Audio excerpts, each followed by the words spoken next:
Hello, everybody. Hello, YouTube. Hello, art history enthusiasts and visual culture aficionados.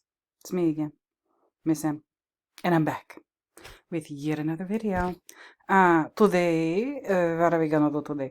Today, I'm going to do another installment of my Full Metal Jacket analysis series. This is going to be, as you can see here, part 3. I think, yeah. Last time we ended off the second 5-minute segment of the movie, and we ended off with like Vincent D'Onofrio's character, Pyle,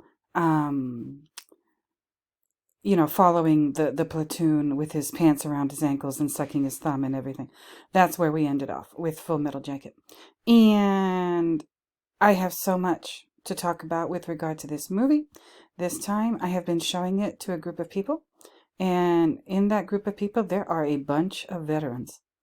There are a bunch of veterans, and of course I ask questions. And I get to deliver to you, my good viewers, my good listeners, the benefit of having shown it to all these wonderful people who have actually lived an experience very similar to the one that Stanley showed us in the first part of the movie with the training on Paris Island. So I'm going to relay that to you as I go along further, analyzing Full Metal Jacket. And I'm going to go ahead and thank Mr. Richard Tankard of Tales Stashy, who I asked him in the DMs on Twitter. I said, okay, which one should I do next? Shining, Eyes Wide Shut, Kill Bill, Full Metal Jacket. He said, do another Full Metal Jacket. And I said, okay.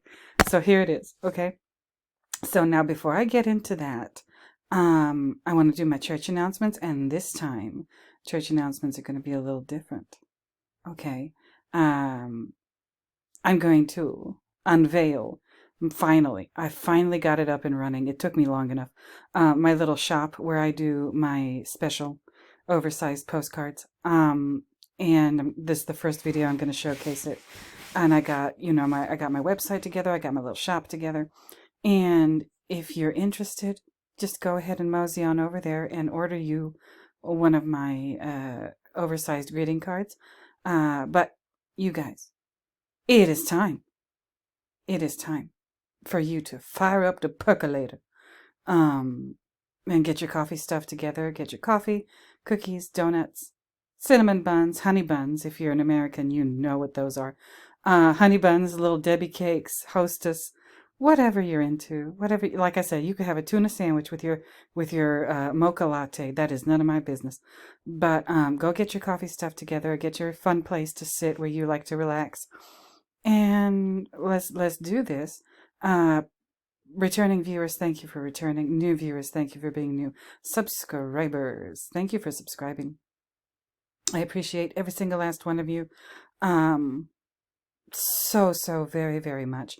And those of you who are here, I know you're here, most likely here for the right reason, because you want to learn right along with me. Okay, like I said, don't forget to like, comment, subscribe, and share. And, I can't wait for the comments on this one. I can't wait for the comments on every video. Today, we're going to, like I said, we're going to do the third 5-minute segment of the movie. And we're going to do the part of the movie where they recite the Rifleman's Creed.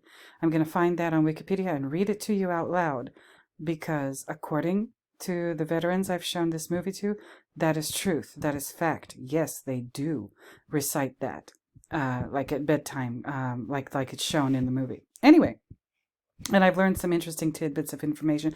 Plus, I have discovered some spatial anomalies. So this might especially interest somebody like Delta Builder, who does such an amazing job on his website or his channel, Delta Builder, here on YouTube, where he does the renderings of various spaces and rooms and what have you in the Overlook Hotel in the movie The Shining. So, but like I said, before I get into the Full Metal Jacket and continue with the third 5-minute segment of the movie, here's my little website, and description.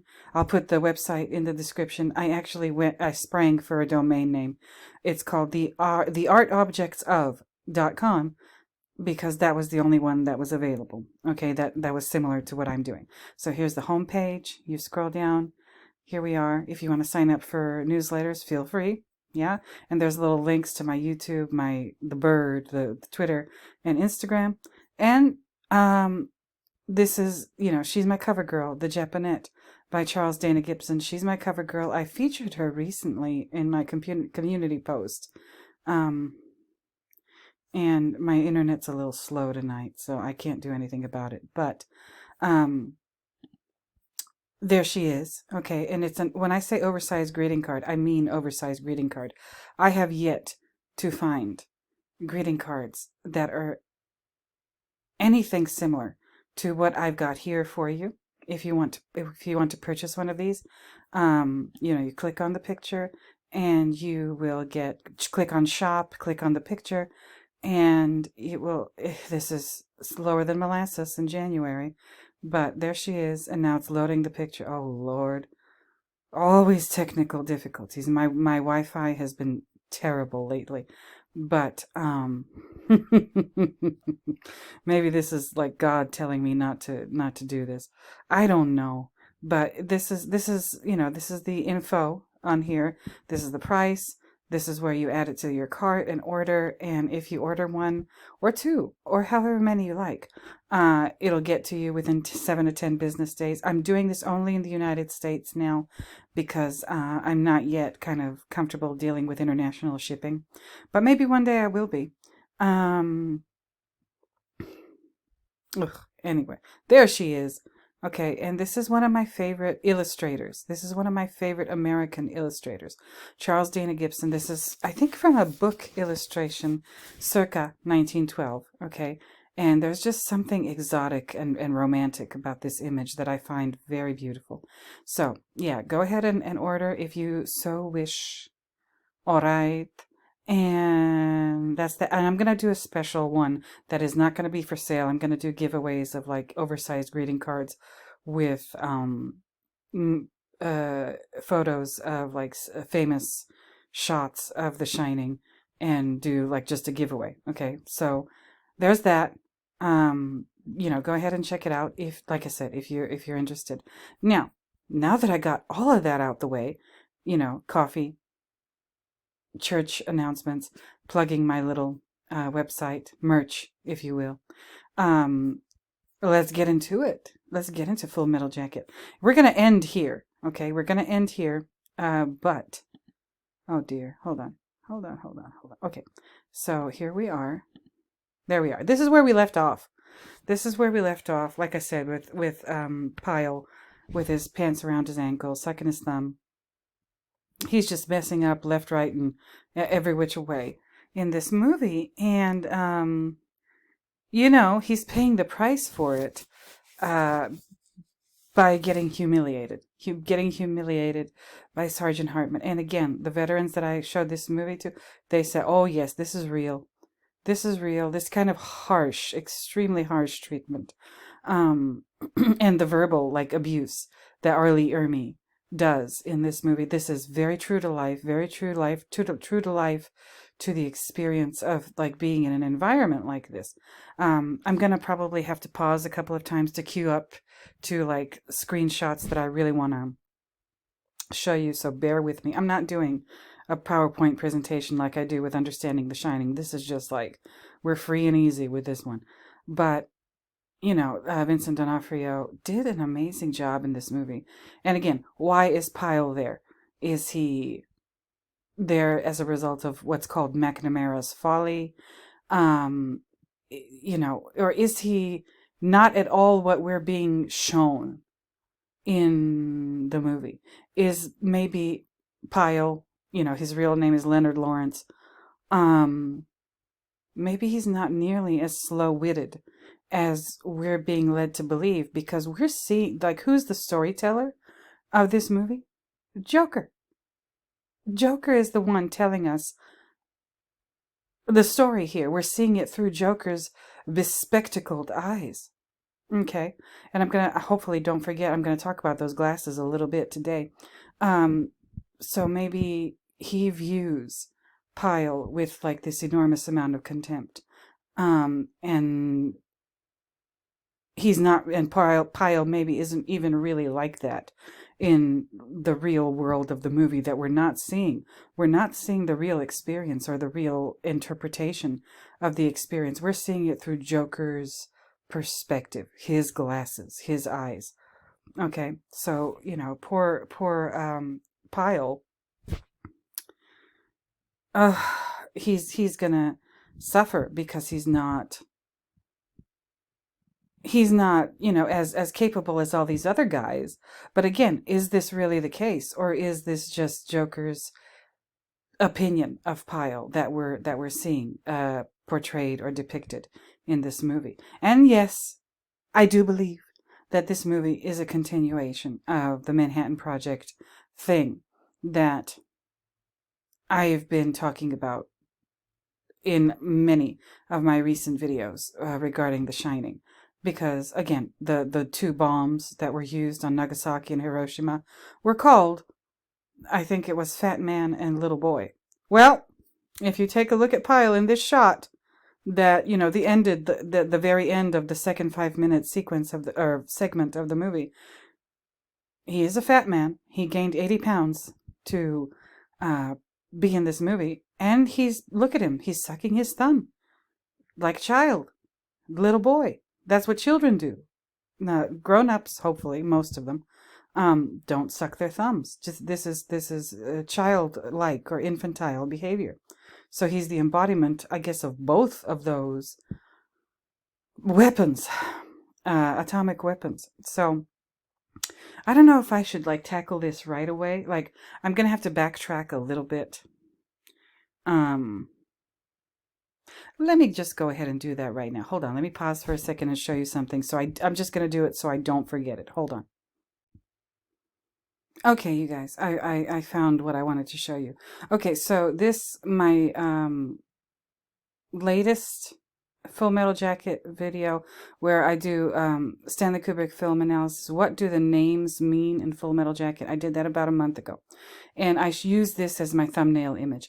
It's like that very horrific part of the movie where Joker is on fire watch and he walks into, as you can see here, it's lit by the flashlight. It's called the head. That's the toilet room. That's where the guys who live in these barracks, the soldiers, the recruits, that's where they go and use the bathroom. They do their toilet business in there. And it's called the head. Okay, and yes, it is in the military. That room really is called the head. I don't know why, but that's really what it's called. Now here's Joker in that, the intro to that horrific scene with Pyle, and what have you. Okay, now like you see Delta Builder, and me and Delta Builder have been communicating a little bit lately. Delta Builder is a fascinating individual with an incredibly fine mind. And the renderings that he does of the various spaces in the Overlook Hotel are absolutely astonishingly amazing. I can't say enough good things about them or about Delta. And what Delta kind of specializes in is through his renderings, realizing what parts of the hotel really truly don't make sense. Again, I communicated with Delta. Delta's working on some amazing stuff. I'm not going to tell you what, because that's not my place. But stay tuned. If you're not subscribed to Delta Builder, go over there and subscribe, because he's got some good stuff cooking. All right, you're gonna want to grab a plate and get in line for whatever Delta's got cooking over there. But what Delta specializes in is kind of doing these beautiful renderings, these very accurate renderings, and specializes in, through the renderings, showing us why and how the spaces in the Overlook don't make sense. Okay? And this is not, continuity differences as coined by Richard Tankard of Tales Stashie. Like, that's not just The Shining, where there's continuity differences. Oh no. Or where there's these spatial impossibilities, like the fake window in Ullman's office. And like I've been talking about in my videos, like that whole row of rooms opposite of room 237 that can't possibly have any windows. Like what, what the hell's going, and like a bunch of rooms on that floor surrounding the Colorado Lounge and room 237 just could not possibly have any windows. Why? Just why? But never mind that. Something similar, I believe, if I'm correct, if I haven't lost my mind, which is always a possibility. But if I'm right about this, he's carried that over into Full Metal Jacket. Stanley did that. He carried the spatial impossibilities of the architecture from The Shining into Full Metal Jacket. And let me show you.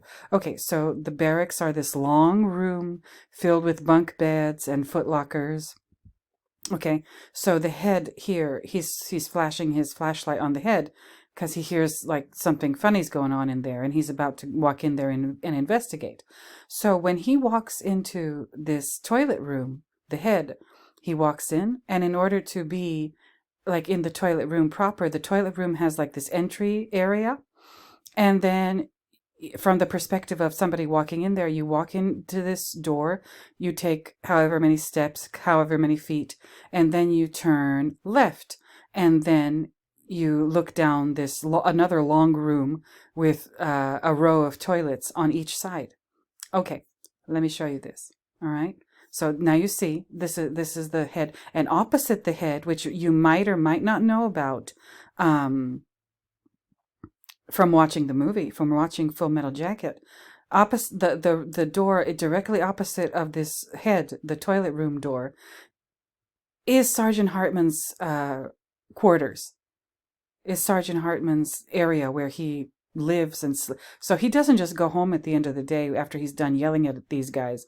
No, he sleeps in the same building with them, just in a separate room of his own. Okay, he's always there. He's always there, ready, locked and loaded, as so to speak. So Sergeant Hartman is opposite his room. His quarters is opposite the head. That's another thing that you need to know. Then, okay, look at this. So this is from earlier in the movie. This is from the first couple of minutes in the movie when we just start getting acquainted with Sergeant Hartman and all the other boys here. Behind him is this blank chalkboard. I guess they didn't have whiteboards yet at the time. So whereas Joker is standing in the shot I just showed you, there you go. There he is right behind Hartman here. And so Joker would be right about here where my cursor is. And then opposite here, this would, behind this guy standing here, that would be Hartman's room where he sleeps. So what did I tell you? What did I just say? So this is the door over here. In this entryway, you pass through these double doors, you turn left, and on the left side is the entry door for the head. You enter the head, walk a couple of, I don't know, feet, maybe a yard or so, and then you turn, like I said, left, and then you're staring down those two rows of toilets. So that would be right about where he is now.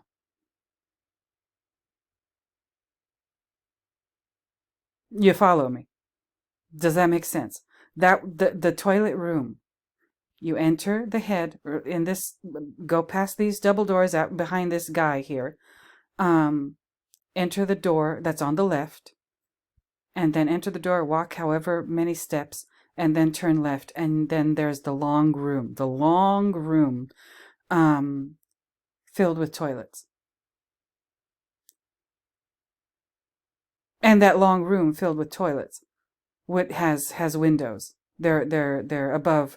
You'll see when we get there. I'm just preparing you.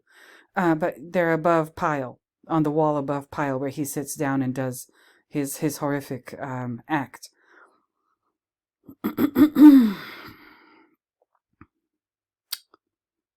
that whole room, that whole toilet room, that is known in this movie and in the military in general, that's why they call it that, that is known as the head, spatially is a spatial impossibility in Full Metal Jacket. Okay. All right. Now, when we get to that scene, which I'm not gonna show you the carnage. I am just not gonna show you the carnage. But I might show you the aftermath or like right before, but I'm not gonna show you like, I'm not gonna show you the kaboom. Absolutely not. But that bathroom, that toilet room, mm-mm. No, it shouldn't be where it is. It doesn't make sense. Absolutely no sense whatsoever in any way, shape, or form for it to be where it is in the movie, architecturally or spatially or whatever. Just absolutely not. What does that mean? I don't know. I don't know. It's a space that cannot logically exist as it's shown to us in this movie. The toilet room, the head. And because it's called the head, like, okay, who's, like, figuratively speaking, symbolically speaking, whose head are we talking about? I would say the head of the person through whose perspective we are being told the story of this movie. Joker. It's Joker's head. I think Joker's head is full of toilets. Ay, ay, ay. I think I've mentioned before that I'm not fond of that character or his morality or anything, but that's just my opinion. I definitely don't expect everybody or anybody to agree with me, but something is wrong with Joker, and he's projecting that onto a character like Private Pile. That's what I believe. I believe Joker is just no fucking good. I don't like him. I don't know why. I mean, not just because he's based on Gustav Hasford, and Gustav Hasford was a piece of work. He was he was a nut job, stealing library books. Like, who does that? But, and there's also, I'm just noticing this right now. This is the, yeah, there's no way that toilet room could exist because the entry is behind this wall. So the toilet room would have to be where these guys are standing right now. Sergeant Hartman and these guys over here on the left. Behind Sergeant Hartman on the wall that is, I guess, supposed to be the external wall of whatever part of the head, the toilet room. There's a chalkboard. I mentioned it a second ago. There's a chalkboard with nothing written on it. It's erased. And if you're, of a certain age, you remember chalkboards in school. What's another term for something like this visually that we're looking for? A completely blank chalkboard. Tabula Rasa. Okay, I'm going to look that up right now. So hold on. We need to do this. We need to do the symbolism of this movie. Everybody's obsessed with The Shining, and so am I. People are not nearly as obsessed with FMJ, Full Metal Jacket. They should be. There's a lot going on in this movie. Of course there is. It's Stanley. There's of course a lot going on in the movie, for Pete's sake. Hold on, let me show you. 1 second. Okay, you guys. I'm having trouble with my internet today. Took me forever to Google this thing. But here it is, Tabula Rasa. And it means, well, blank slate. Is the idea of individuals being born empty of any built-in mental content, so that all knowledge comes from later perceptions or sensory experiences. This idea is the central view posited in the theory of knowledge known as empiricism. We don't need to talk about that now. That's a whole nother pair of pants. Okay. But empiricists disagree with the doctrine of innatism or rationalism, which hold that the mind is born already in possession of a certain knowledge or rational capacity. Proponents typically form the extreme nurture side of the nature versus nurture debate, arguing that humans are born without any natural psychological traits, and that all aspects of one personality, social and emotional behavior, knowledge, or sapience are afterwards imprinted by one's environment onto the mind as one would onto a wax tablet. Okay, so etymology, quickly. Tabula rasa is a Latin phrase often translated as clean slate in English, and originates from the Roman tabula, a wax-covered tablet used for notes, which was blanked, rasa, by heating the wax and then smoothing it. This roughly equates to the English term blank slate, or more literally, erased slate, which refers to the emptiness of a slate prior to being written on with chalk. Both may be renewed repeatedly by melting the wax of the tablet or by being erased. Or by erasing the chalk on the slate. Well, damn. Okay, so let's go back to this. You're looking at a tabula rasa, and it's on the external wall of the head. Okay, this is serious. I mean, I didn't notice this in my first Full Metal Jacket analysis video, part 1, but I've noticed it now, and I'm going to mention it now because I think you deserve to know. All right? And it's a chalkboard. It's not a wax tablet, but it's a chalkboard. Good enough. It's a tabula rasa. It can be erased and written on and erased and written on over and over and over again in perpetuity. All right? And that's kind of like the whole philosophy that is used in the military when they're training these recruits, draftees, what have you. These guys come in here, and first they need to destroy them mentally and physically, and then build them back up the way that they want them, the people who are educating them, training them, like somebody like a Sergeant Hartman. So the slate, if it's not erased already, it needs to be erased through this abuse. And this abuse it just kills your ego. It kills your pride. It kills your, arrogance. You walk in there maybe at the age of 18 or whatever, like all these guys look pretty young in this movie. And, think of yourself. Think back to that age when you were 18, 19, 20, and you thought you were quite something at that age. For whatever reason. I don't know. None of us really had a justification for thinking that way about ourselves, but we did. We thought we were hot shit. We absolutely did, but we weren't. And an environment like this is designed to knock that arrogance clean out of your head. Okay, so we have a tabula rasa. Also, chalkboards, at least I think all over the world, but in my experience, they're associated with education, school. So these guys are being educated. They're being educated somehow about something. Is it about themselves? About the world? About, is he trying, Hartman says that he's trying to create killers. He's trying to create people who do not hesitate at what he calls the moment of truth. That sounds like just like crazy talk, but I don't believe that it is. The moment of truth, y'all. That's heavy. That is extremely heavy. Okay. Anyway, so this tabula rasa, this erased chalkboard, and you, like it says on the Wikipedia page, you can use chalk on a tabula, and then erase it, and then use chalk again or whatever. The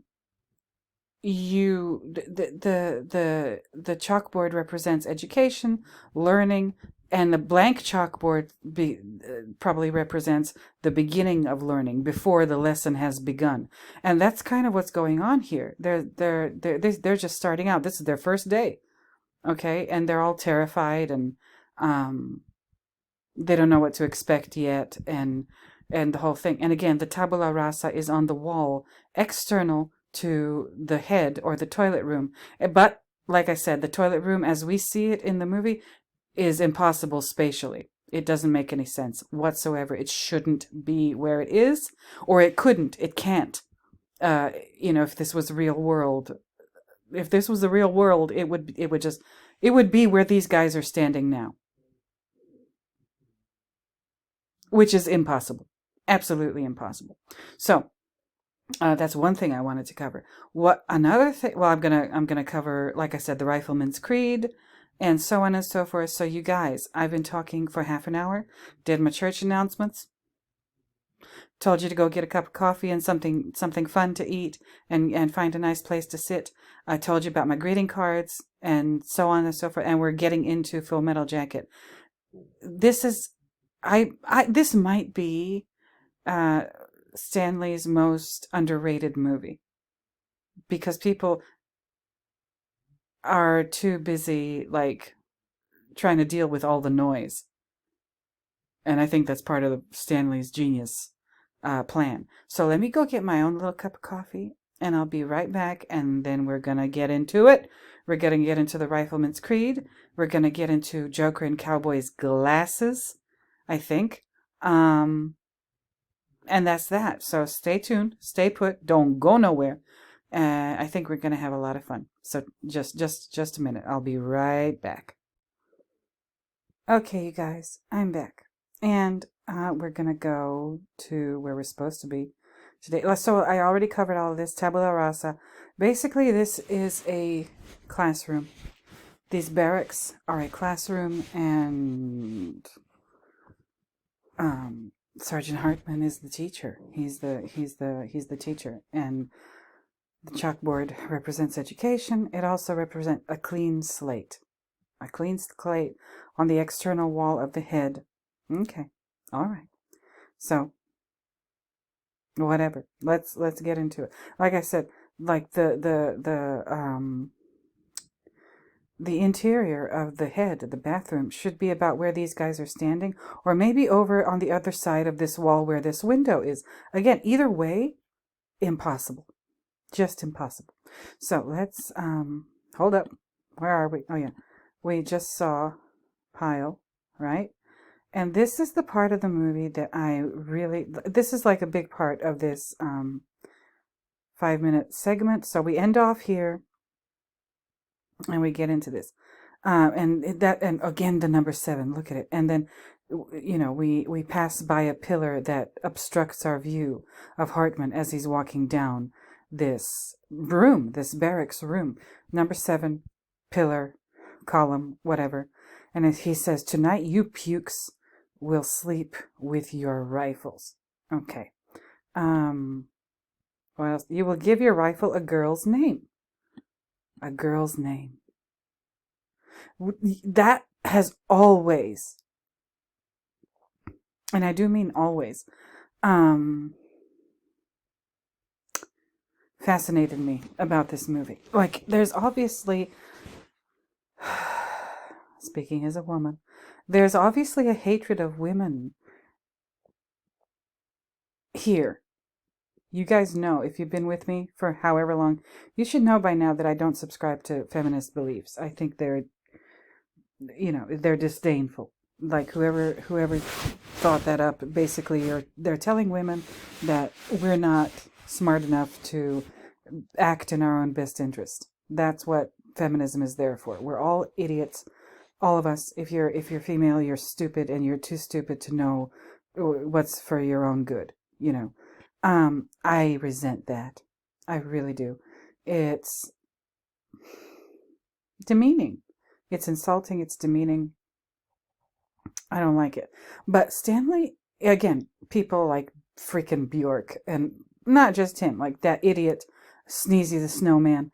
They've been calling him a sexist and misogynist for a long time.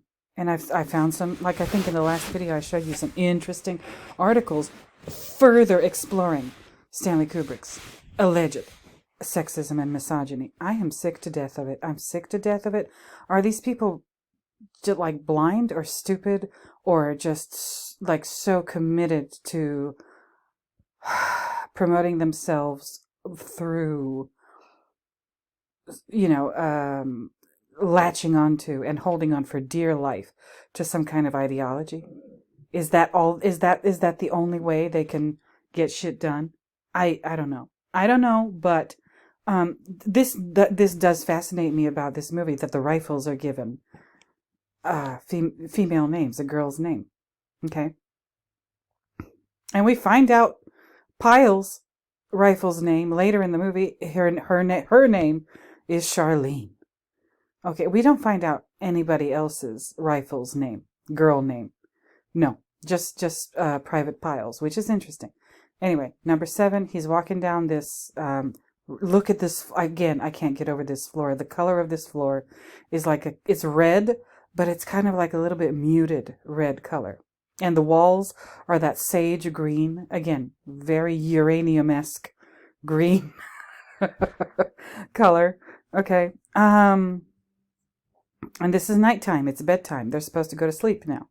what is interesting. Oh, and there's their bunks, their bunk beds, their towels hanging over the railing of the bed. I would be terrified of sleeping on the top bunk because there's like nothing to catch you if you roll over and oh my God. Then there's the foot lockers underneath the bottom bunk of the bed. Those are going to become important later. So anyway, and Hartman always looks amazing. He always looks perfectly tailored, ironed, like not one flaw on his clothes or his appearance. He's really quite the specimen. And anyway, we've got red. We've got this door over here to the right that you can't see, but and this door, we never find out where that door leads. Never. It's never open. It's just there. And it's like, okay, whatevs, as we say down here. Southern California. So you're going to give the rifle a girl's name because this, oh, Lord Jesus, hold on. That's the, excuse me. Oh, there it is. Because, because this is the only pussy you people are going to get.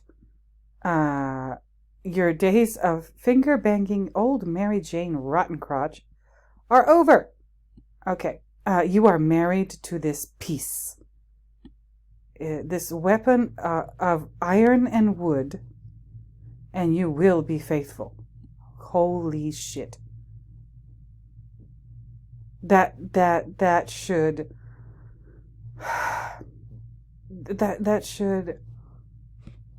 give you pause. And again, Joker's over here on the end. Him, oh my God, look at this. Private Pile, I think this is him over here. He's the tallest one, I guess.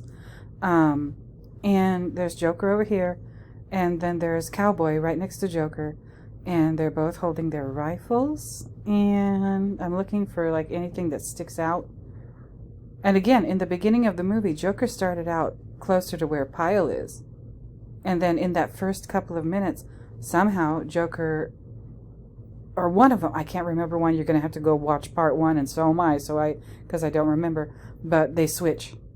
I think Pyle was further down here and Joker was more over here. And if this is Private Snowball, this guy here, well, Private Snowball was on this other side over here completely. So, and that's what you need to know. If you don't have any experience with anything military training, that's what I've been told by the veterans I've shown this to. Like, everybody has the same stuff.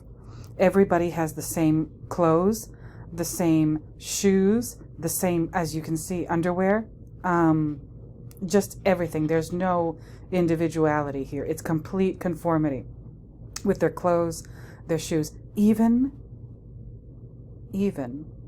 their eyeglasses, their spectacles. This is what I was told by veterans who have lived this experience. They said, if you have like vision issues, if you need glasses, corrective lenses, you don't just get to keep your own glasses when you enter the military. They give you military issue glasses. They take your prescription and they calibrate the lenses to your prescription, but the frames of your glasses have to be exactly the same as all the other guys in your platoon or whatever who have also glasses, corrective lenses. Nobody gets to have one guy has black frame glasses and another guy has red frame glasses and the third guy has, like Joker, gold frame glasses. No. It's all the same. Whatever color it is, I don't know, but it's all the same color, all the same style, all the same shape, everything. Because there's no room for individuality in an environment like this. So I don't think that Stanley didn't know that. I'm just sharing that with you.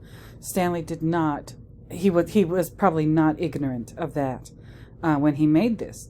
Okay, so anyway, so here they are, and then he tells them to arms, and then they lift up their rifle, and then they mount their cot. And look at this, pride builds men. And this guy is wearing the same hat as Sergeant Hartman, and he's got kind of the same facial expression as Sergeant Hartman, that really, really hard facial expression. Now look at this behind him. Remember the chalkboard, the Tabula Rasa? Well, here it is. There's this red bulletin board with the yellow letters. I don't know what that is. It must be, I assume, some kind of schedule. I don't know. And there's a table behind him and a chair. And in the prior scene, I don't remember the table having anything on it when I was just talking to you about the Tabula Rasa, but I could be wrong. I'm not going to go back right now. But there's like a couple of trophies on here. And in the center, there's this golden boot. This boot intrigues me. And it's got like something red on top of it or stuffed into the boot. I don't know what to think. I don't know what the golden boot is. I don't know what kind of award that or maybe it isn't an award. But whatever it is, you know, boots symbolize war. Boots symbolize war. They're supposed to be very sturdy, reliable footwear. Okay, and there it is on this desk in front of the tabula, which is still rasa. There's still nothing, you know, written on it. There's the remnants of past writings. You see all these white marks and these kind of cloudy parts of the chalkboard. And you remember from school that chalkboard got used again and again and again every day, and it always looked dusty. And that's from all of the times before when people have written on it and then erased it and written on it and then erased it. So this is probably symbolic not just of knowledge, or not knowledge, but like education.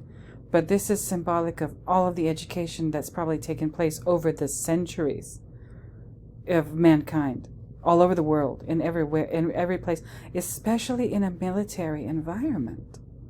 Because like when you study history in school, you're a little kid or a teenager or whatever, when you take your history class, what do they concentrate on the most?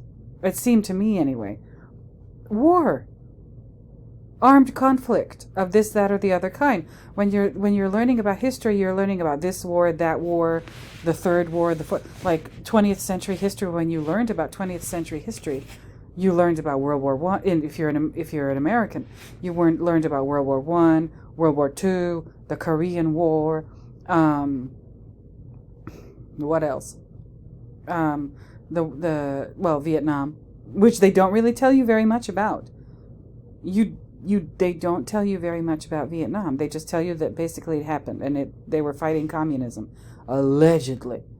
Okay. And there's probably some more stuff in there. They tell you about, you know, again, in the United States, they tell you about the presidents, and Teddy Roosevelt was a big topic in my history class, in high school. The American history, George Washington. A lot of these presidents were military generals, and or affiliated with the military in some way. It's kind of a modern phenomenon, at least in the United States. I can't talk about all the other countries, but in the United States, like the 20th century is, I think like every, oh God, I don't want to, you know, tell a lie or make a mistake, but just about every president right up to, I want to say Clinton, had some kind of military experience. I don't think Clinton served ever in the military. I just don't think. I could be wrong. I would have to look it up. But I know for sure that, Bush the younger, allegedly he was in something but it was just kind of like for show. And then I don't think Obama served in the military. I don't think number 45 served in the military. Joe? I don't know about Joe. I would have to look that up. But right up until Clinton, like every single last one of our presidents had some kind of military service background. That should tell you something. Okay, that really should tell you something. I'm trying to think. So like when you're being told the history of, just being taught history in that class for that subject in school, you're not necessarily learning the history of fun, happy things. No, you're learning the history of military conflicts. That is what drives what we call progress along in civilization. And then, when you learn world history or whatever, that's just more of the same. You're learning about wars and conflict in other countries and other cultures. That's the experience. I mean, with very little room for anything else other than, again, talking about military things. I don't. That should tell us something. That should tell us something. So anyway, here's Hartman with that face of his, and it's mimicked in this poster on the wall behind him. The Tabula Rasa, the golden boot with whatever this red thing is. Is it blood? Is the boot filled with, symbolically, because this is red, is it filled with blood? I don't know. I really don't know. But what would be interesting if, oh my God, I don't know if I would ever have the time to do this, but if I could just get my hands on the Full Metal Jacket script as it is in the movie, and just look at the language, because the things that Hartman says, like when you pause and think about it for a second or a minute or whatever, this is not just him barking or braying like an ass. No. This is all meaningful dialogue. Every word. I think including the ones that were ad-libbed, like if he ad-libbed something, I think Stanley Kubrick would leave it in, but he would leave it in for a reason, because it went along with whatever he was trying to accomplish in this movie. Okay, so he says mount, and then they climb up into their bunks. Okay, and there they are. Okay, and Joker and well, look at this. Wow. Joker is in the bottom bunk, and Cowboy is in the top bunk, which visually puts Cowboy at a level above Joker. Okay, I think Stanley has contempt for Joker too. I think Cowboy, he has a little bit more respect for the Cowboy character. And if you've seen the movie, oh, what the hell is this? Hold on now. Wait a minute. Let me finish my thought. If you watch the movie all the way through, you'll see why maybe Stanley has a little more respect for Cowboy than Joker. Anyway, what I said, what the hell is this? Look at this. Do you see it? I'm circling it with my pointer. Look at. What is this thing? It's distinctly there. It's distinctly there on the floor. This, I'm brightening my screen so I could get a better look at it. Look at this freaking thing. Holy moly. What is this rag doing on the floor next to the foot of this bunk bed? That, and I mean, either that's a rag, it looks like a rag of some kind, or maybe it's a pair of flip-flops. But in any case, whether it's a blue rag or a blue pair of flip-flops, it shouldn't be there. Not in an environment like this. That would be absolutely unacceptable. I'm surprised that Sergeant Hartman isn't having a fit over this. What the hell? Do you guys see it? Tell me if you see it. If you don't see it, that's fine. But it's there, though. I have glasses, too. And I'm pretty sure that that's what I'm seeing here. This is some blue thing, whether it's a rag or a pair of flip-flops, on the floor here. Oh, uh-oh. Well, nothing happens, but knowing Sergeant Hartman, I'm surprised he didn't notice this. Wow. And I was just talking about Cowboy and Joker. And again, Cowboy and Joker have two different pairs of glasses. From what I've been told, in a military environment, that would be absolutely no bueno. Not even a little bit. Okay, so whatevers. All right. And then they start, and he says, what does Sergeant Hartman say? He says, pray. And then they start in reciting the Rifleman's Creed, okay, and they're all barefooted and wearing these hideous undergarments, and they're holding their rifles as they, quote unquote, pray. And look at, oh no, I wanted to show you that. Look at this, like tunnel vision kind of thing, going through all of these bunks. And these bunks look awfully rickety, like unstable and uncomfortable, and, and they don't even get under the blankets. They're just lying on top of the blankets. So I don't know what this is about. Are they allowed to use the blankets, or are they supposed to be tough and sleep exposed like that? I don't know. I really don't know. And the floor looks even redder from, like, on this left side of the screen.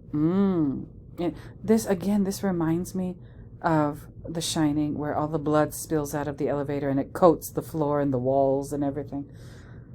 So they say, they recite their prayer, the Rifleman's Creed, and there's Pyle over here. All right, there's Pyle. Interesting. Really, really interesting. There's that number 7 again. Like, it's just there. And we don't know why it's there. We don't know what the number 7... They don't explain, as far as I know, in the movie, what this number 7 symbolizes, why it's there. I think it's a Zayin. I think it's the weapon. Again, look up the Hebrew letter Zayin. It looks an awful lot like a number 7. Its original meaning is weapon and or axe. And on top of that, it's the 7th letter of the Hebrew alphabet. Okay? I don't know. And now in this movie, we're dealing with this weapon, this rifle. This rifle, I don't know what kind it is, but I'll have to look it up. And their Joker and Cowboy lie down with their glasses. Like, I wear glasses. I don't sleep in them. I hate falling asleep with my glasses on. And here's Private Pyle holding his rifle. And here he comes. Okay, so like I said, this is this door that you're seeing here on the left, next to this guy who's going to be on fire watch. That's the head. That's the door to enter the head. Like I said, there's no way for that door or that room, the toilet room, to exist the way we're shown it in the movie. Spatially, it's a complete impossibility. And again, Hartman sleeps in a room that's directly opposite the toilet room, the head. Okay?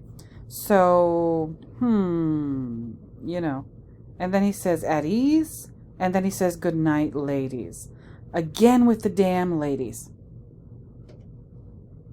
Good night, lady. There was a song called Good Night Lady, I think. Maybe I should look it up. But, and before he says good night, ladies, it says, look, divine worship. Look at this. Look at this. Divine worship, Protestant 08:15 and Catholic 09:45. I don't know what to think of that. I really don't know what to think of that. But, okay. So, and he says, they say, amen. So they finish their prayer. Okay. And then he says, good night, ladies. And then he says to this guy, hit the lights, sweetheart, or whatever. So it's just the worst thing you could ever be is female in this world. What is Stanley trying to say with that? Good night, it's calling them ladies. It's not a goddamn compliment. It's an insult. And I watched this movie so many times, and I always wondered, like, what's so horrible about being female? I mean, I do it every day. It's not bad. It's not bad.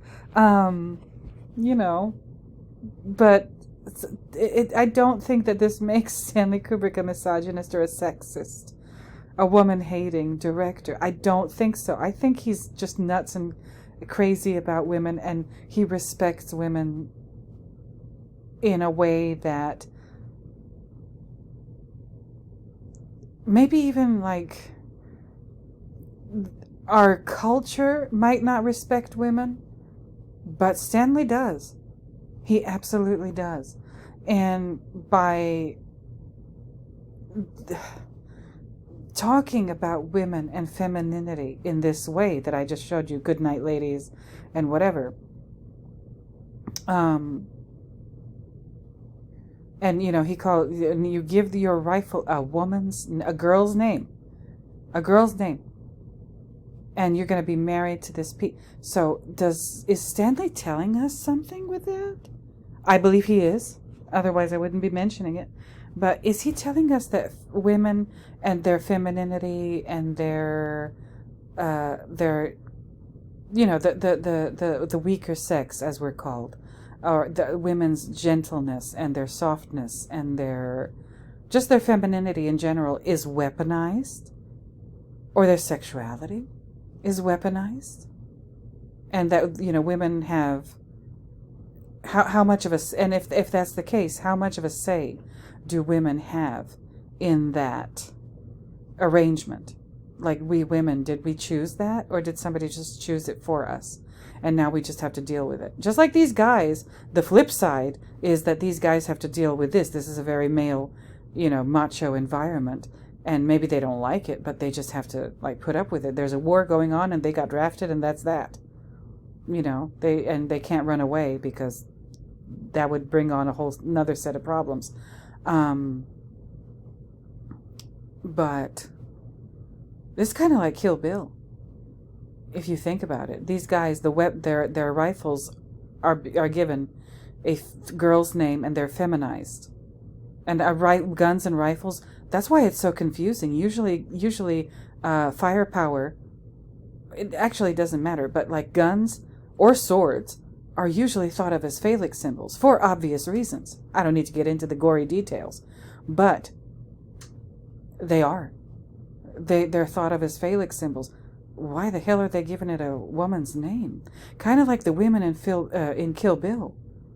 The members of the Deadly Viper, the female members of the Deadly Viper assassination squad, they're all very pretty women. They're all very, very, very, very pretty. But Bill, the evil one, he gives them snake names, and snakes are usually phallic symbols, but he's naming these women their code name or whatever. They're given snake names: Copperhead, Cottonmouth, what's the other one, California Mountain Snake, and Uma Thurman's one is Black Mamba, also known as Certain Death. Oh my God. So are women and femininity weaponized? Is that what Stanley is trying to tell us with these female named rifles? And if that's the case, what does that mean? What does that mean? Not for women, yes, for women individually in their daily lives, but Stanley is really trying to figure out, I believe Stanley is trying to figure out why women have been mistreated over history, and why women, maybe he's trying to show us how women have been mistreated and abused and taken advantage of, and why. And also he's asking the question, who do we blame for this? Where does this come from? It comes from ancient history. I'm even toying with the idea of doing a whole art history series, just exploring that aspect, not feminist art history and not anti-feminist art history, just an exploration of the way images of women have been used throughout the ages. Okay, I'm thinking about that. I'm going to get back to Kill Bill soon. I finished Volume 1. We're going to go on to Volume 2. Yes, and Volume 2 is even more wild than Volume 1, let me tell you. But anyway, yeah, the rifles are given girls' names, and for example, and this is the only example we get, Private Pyle's rifle is named Charlene. Okay, now let me get to the Rifleman's Creed. They're done, quote-unquote, praying. So, hold on. Okay, hold on. So here's the Rifleman's Creed. Okay. It is, we need to learn about this if we want to really understand this movie. That we hear it not once, but twice in the movie. We hear it in the scene that I just showed you when they're for bedtime, and this is their prayer. The Rifleman's Creed is their prayer. They say amen at the end of this thing. And we also hear it, I think, the second and last time, Private Pyle says it before he does what he does in the bathroom later. Okay, he starts reciting the Rifleman's Creed, so it's important. Okay, so the Rifleman's Creed, also known as My Rifle and the Creed of the United States Marine, is part of basic United States Marine Corps doctrine. Major General William H. Rupertus wrote it during World War II. Okay, following the attack on Pearl Harbor between late 1941 and early 1942. Well, there goes that year again. Oh, my. Okay, but its first publication was in San Diego in the Marine Corps Chevron. Oh, really? Chevron? Okay. On March 14th, 1942. So, if August is the birth month of the Manhattan Project in 1942, March is the third month, August is the 8th month, so 5 months before the official birthday of the Manhattan Project. You know why I'm saying that. Anyway, his reasoning for writing the creed is believed to be that he felt that his men had to understand the concept that, quote, that the only weapon which stands between them and death is the rifle. They must understand that their rifle is their life, end quote. Oh my. Okay, in the past, all enlisted Marines would learn the creed at recruit training. However, in recent years, the creed has been relegated to the back pages of the standard recruit training guidebook, and its memorization is no longer, considered required for recruits, but its significance is passed through drill instructors to their recruits throughout each cycle. Different, more concise versions of the creed have developed since its early days, but those closest to the original version remain the most widely accepted. The Rifleman's Creed continues to stand, I'm reading this as purpose. The Rifleman's Creed continues to stand as a pillar concerning the ethos of the Marine Corps. In recruit training for enlisted Marines and officer candidate school for commissioned officers, the Rifleman's Creed is inescapable. Whilst its continued recitation varies from company to company, platoon to platoon, its presence is assured during the period of recruit training. The Rifleman's Creed is one of the keystones of the United States Marine Corps doctrine and helps designate that every Marine is, first and foremost, a rifleman regardless of military occupational specialty or MOS designation. Even now, in the United States Marine Corps Rifle Training Data Book, given to recruits when undertaking Table 1 of rifle qualification, the Rifleman's Creed is printed with the data book to ensure that prior to picking up a weapon, a Marine understands what their rifle means to them and their corps. The last page of the data book reinforces this ideology with the quote from General Alfred M. Gray, Jr., the 29th Commandant of the Marine Corps. Quote, every Marine is, first and foremost, a rifleman. All other conditions are secondary, end quote. This is interesting because, okay, the Private Pyle character in the movie, Full Metal Jacket, he's like bad at everything. He's he's too heavy, so he can't do the obstacle courses. He can't fight. He can't do a pull-up. He's just not good athletically. And the only thing he's good at is shooting that gun. He's real good at target practice. So I guess he would make a great Marine, eh? I don't know. But the creed itself utilizes a sense of anthropomorphism in order to coerce Marines into seeing their rifle as more than a simple tool of war. This sense of almost familial attachment that a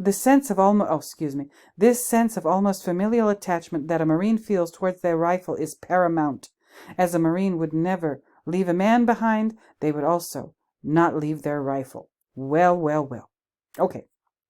All right, look at this. This is the current text. I don't know. I think it differs somewhat from the movie, but I'll read it to you anyway because, I can't run the movie for you, but this is important. Rifleman's Creed, it says, this is my rifle. There are many like it, but this one is mine. My rifle is my best friend. It is my life.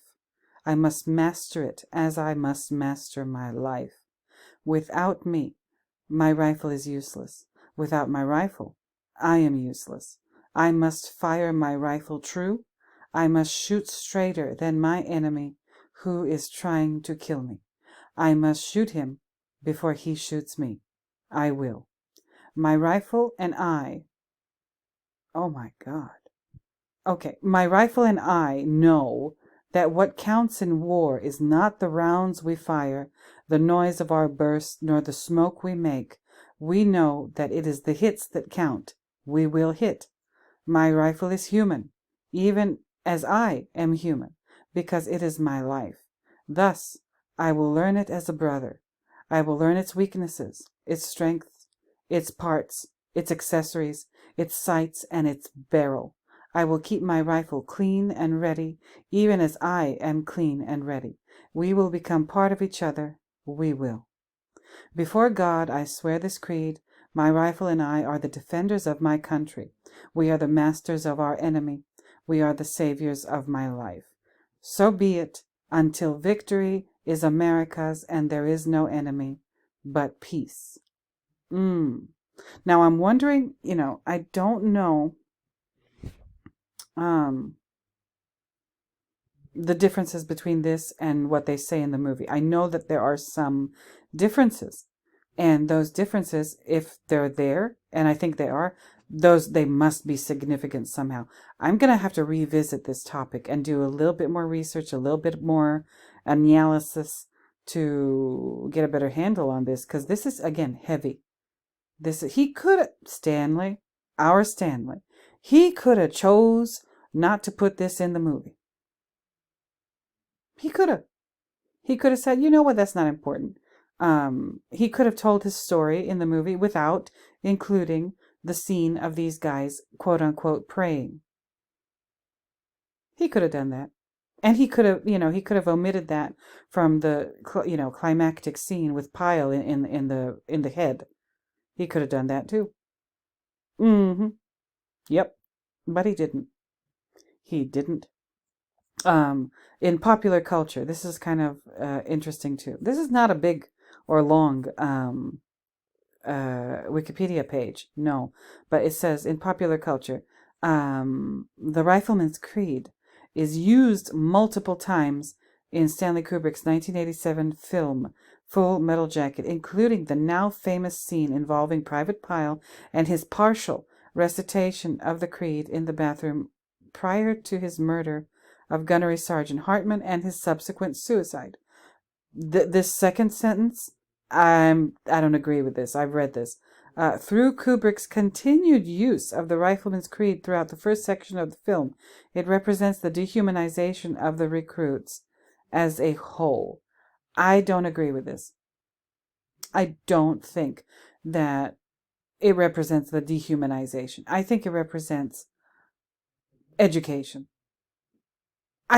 Plain and simple, period. It represents education and training and what that means in the context of all of human history. Not dehumanization. No. Again, the group, we're going to see a lot of PT in this part of the movie. PT is physical training. And the group that I'm showing this to, like I said, a bunch of veterans and a bunch of people who are not veterans too. And one of the people who's not a veteran said, "Oh, all of this grueling, physical exertion, all of that, all of the PT, all of the exercise. Like, do these guys get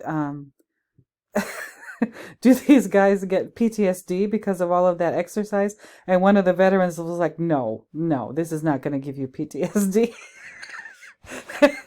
Exercise and just running and doing pull-ups is not going to give you post-traumatic stress disorder.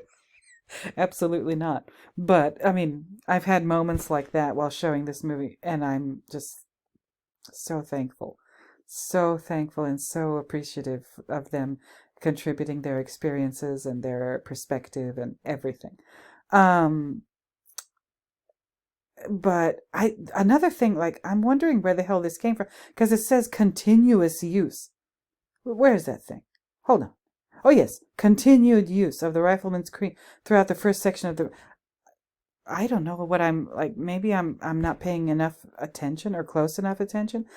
I think it's only twice. Like continuous makes it sound like they say it over and over and over. No, it's like this scene that I just showed you, and the partial recitation of Pyle before he uses the rifle on himself in the bathroom. Like, what continued? What in the world are these people talking? See, this is the kind of shit that pisses me off, the inaccuracy. Like, if you're going to write something, check. Like, do your research, do your homework. Don't. Unless I'm wrong. Maybe there is continued use. I don't know. But anyway, okay, so it's Betty Bye time. All right, and then the next, and then did you see? He says, "Hit it, sweetheart." And he says, "Sir, aye, sir." And this guy is on Firewatch. I looked up Firewatch. What is that? It's just one of the recruits. Like, he has to stay up at night, just walking back and forth, making sure that no fires get started. Apparently, that was an issue before in the military. Or, like, a lot of these guys back in the day would smoke in their beds and, like, you know, like the cigarette would catch something on fire or whatever, and then it would be like a huge problem. So this guy's job is to make sure that doesn't happen. Oh shit!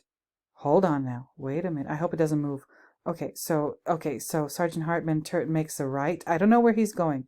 Is he going straight to bed, or I guess he can do whatever he wants. He's the sergeant. But look at the vents. Look at him.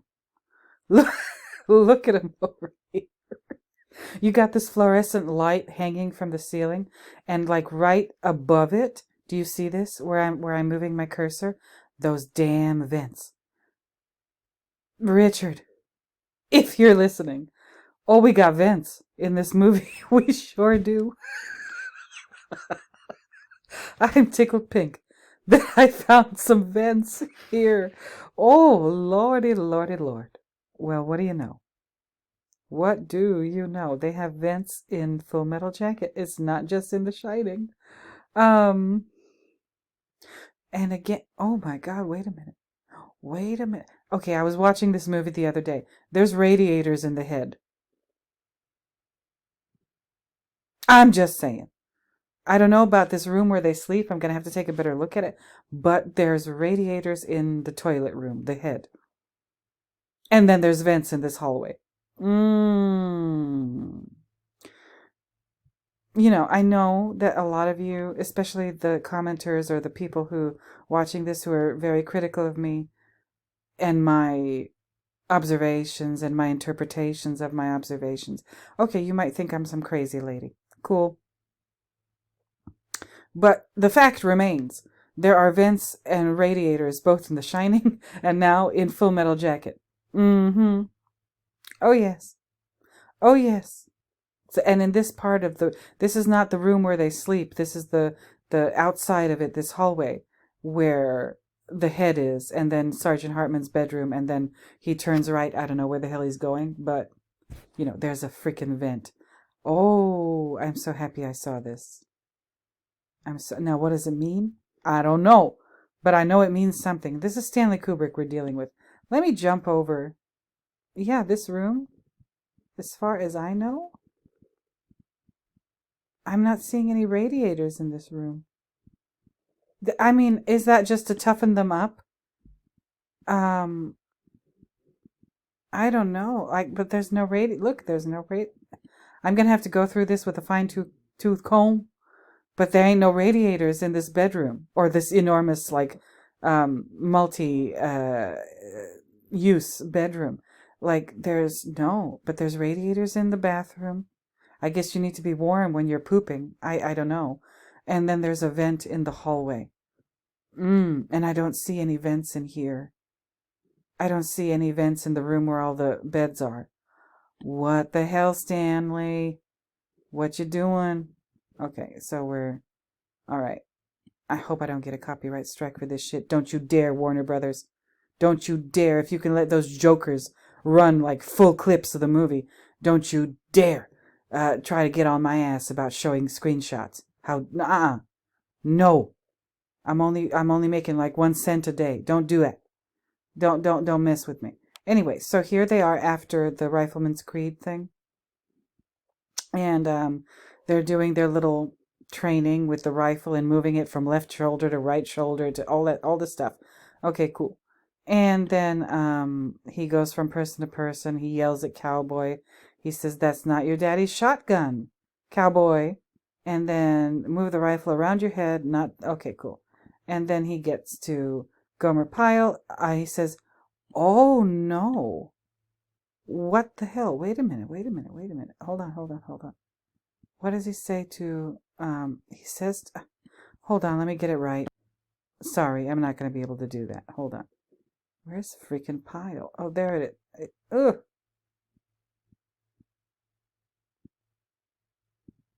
He says 4 inches from your chest, Pyle. 4 inches.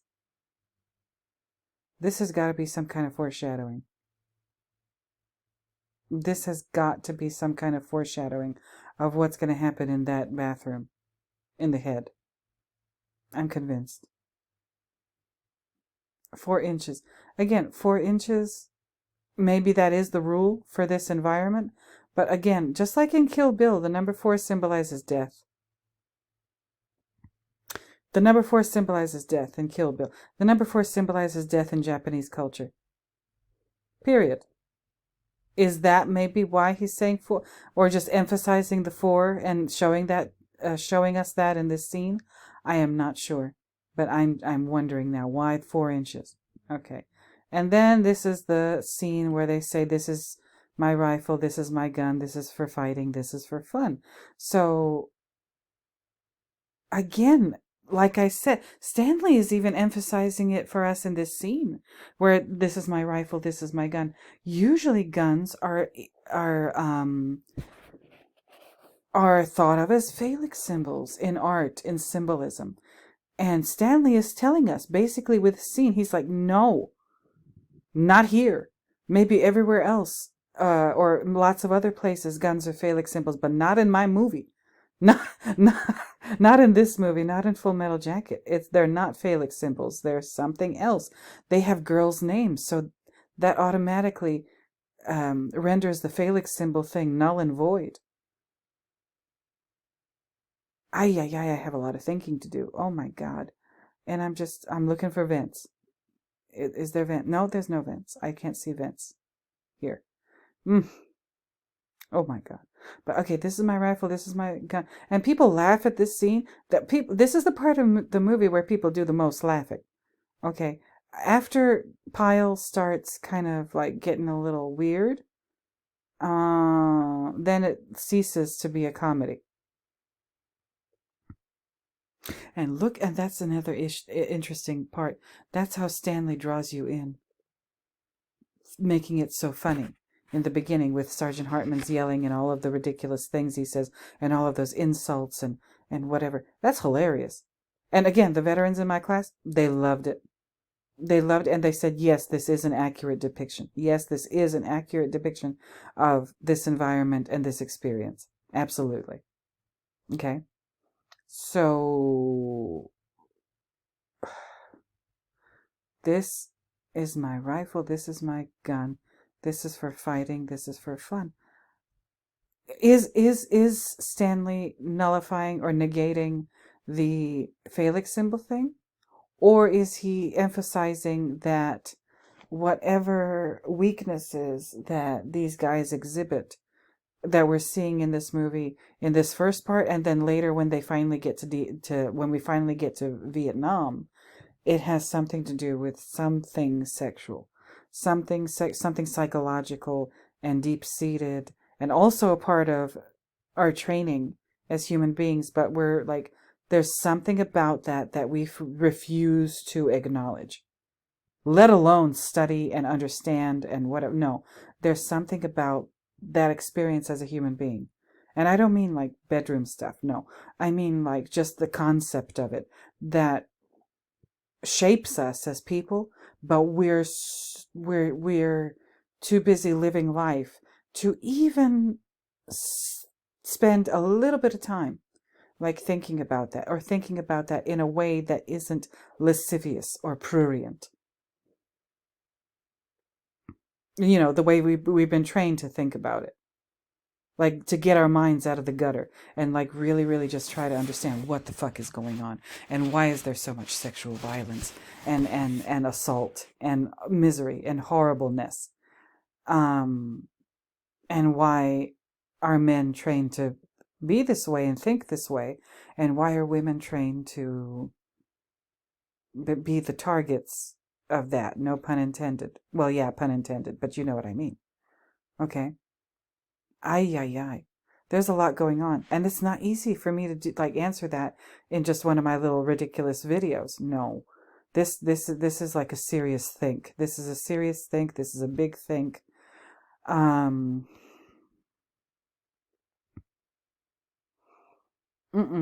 see, look at Joker and look at Cowboy. Two different pairs of glasses. Unacceptable. Okay, just absolutely unacceptable.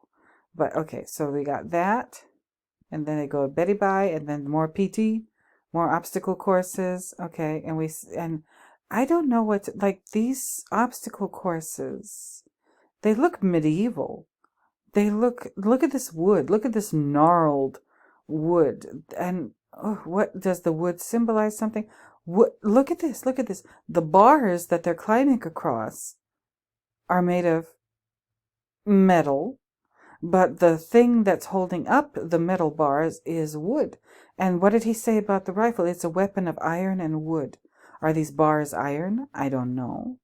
But this obstacle course is made of the same thing as the guns are made out of. The rifle.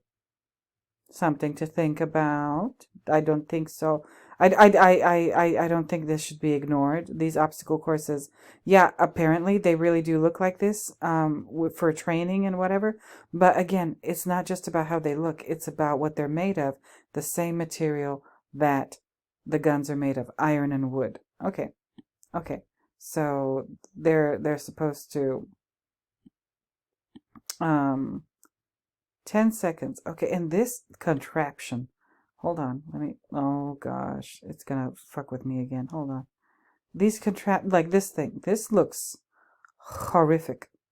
I know it's not. It's just something you climb.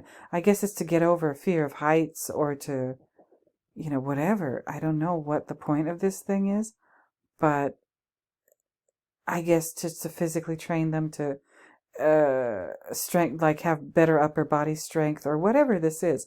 But the apparatus itself is, again, it looks medieval. It looks like some kind of torture device, if you ask me. This red sign in the foreground, the letters are too blurry and small for me to read it, but I will try to hunt that down eventually as I do further analysis of this movie.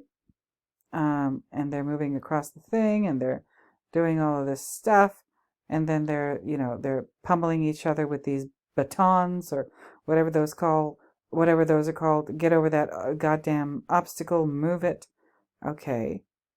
And this is where he says, get up there. Look at this. He says, oh God, hold on. He said, Private Joker, are you a killer? Private Joker, are you a killer? Why is he saying that? Why is he asking Joker, are you a killer? Because that's what Joker says on the first day of basic training. He says, I think that's what he says. He says, I'm here to kill. I'm here to become a killer. And, Sergeant Hartman knows that he's trying to be sarcastic. He thinks he's smart. Joker thinks he's smart, thinks he's funny. He's not taking this situation or this experience seriously. And Sergeant Hartman is trying to, like, knock the sass out of him. And he's not successful. He's not successful.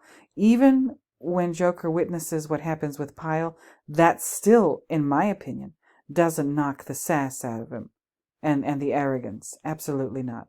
So he's, are you a killer? Sir, yes, sir. And then he says, oh, let me see your war face. And then he does this. You see this? Okay, we're almost near the end. Next to Private. Okay, Private Pyle. Just a mess. I'm not going to show you, but just a mess. and he tries to get over this log thing. Don't try to make any fucking effort. Your ass looks like about 150 pounds of chewed bubblegum. Do you know that? Oh my God, the abuse. And here's Cowboy. And we focus on Cowboy's face and those glasses and whatever. His face is like, immovable, but he looks pissed. He's disgusted. Cowboy is disgusted with Private Pile. I don't know why. But maybe, well, from what I was told, again, by the veterans who have watched this movie with me recently, like, Private Pile is holding them all back. Like, he's slowing them down. And that's one reason why they just don't like him. He's making their experience that much more difficult and more work than it kind of has to be. So there's that. Okay. And then there's pull-ups and one for the core. I guess the core don't get theirs. And that's Joker. Like, Joker couldn't do like one more push-up. And Joker's supposed to be the capable one, the smart one. And he says, I guess the core don't get theirs. And this is where I'm going to end it. Okay. Because this is the end of the third 5-minute segment. But you guys, I did what I could do. Let me know. Tell me what you think. I'm just noticing this now. Sorry, I've got to say it. Look at these wooden posts that are holding up these, again, metal, I assume possibly iron rods that they're using for their pull-up exercises. The posts are red. They're obviously made of wood, but they're red. And this metal, it might be iron, but again, made of the same material as the rifle is made out of. Oh, yeah. I make of that what you will. I'm going to be doing, again, hopefully after January's over, hopefully I'll be making videos more frequently. But I can't promise anything, at least not right now, but that is my intention. I hope you're enjoying this. Next video I make, yes, I'm going to get to the Four Amigos. I will. It's just, that's an incredibly complicated video. And I might have to cut it up because I don't know. It might be a 3-hour video. I don't know if anybody wants that. I don't know if anybody wants me to make a 3-hour video. I'm going to analyze the Rifleman's Creed. We talked about the Tabula Rasa. Oh, there it is. Yeah, Tabula Rasa. An absence of preconceived ideas or predetermined goals. A clean slate. Also, the human mind, especially at birth, viewed as having no innate ideas. Okay? Interesting. So we talked about that. We talked about this on Wikipedia. Yeah, and all of the different philosophies that are associated with this. Ancient Greek philosophy, Aristotle, all the Stoic school, okay. Ibn Sina. I don't know who that was. I've never heard of Ibn Sina. Let me look at who that was. West Avicenna. Oh, in the Muslim world. Okay. Ibn Tufail, Aquinas, Descartes. Oh yeah, I'm not surprised that this is associated with Rene Descartes and his little cogito thing. Locke, Freud. Oh well, wait a minute. Let me look at this for 1 second. Tabula Rasa also features in Sigmund Freud's psychoanalysis.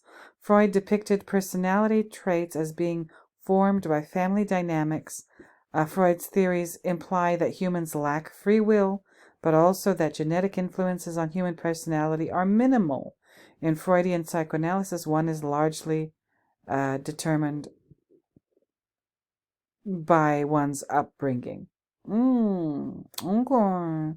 Okay, so we did that. We did the Rifleman's Creed. I want to find the version that's specifically recited in The Shining. I know this is not it.